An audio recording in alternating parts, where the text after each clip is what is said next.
咧就教我煲一個叫做青腩，加啲薑，跟住咧豬肉啦，或者係雞肉都得嘅。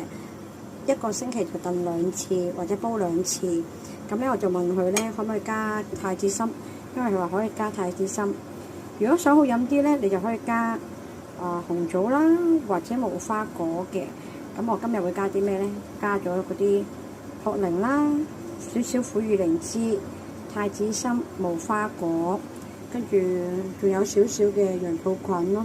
我嚟用壓力煲煲一煲佢，煲20分鐘就熄火焗一焗佢。如果一個人咧就大概10粒到啦，跟住咧你就拍扁佢，因為佢先會出味嘅。水滾啦，掉晒所有材料落去。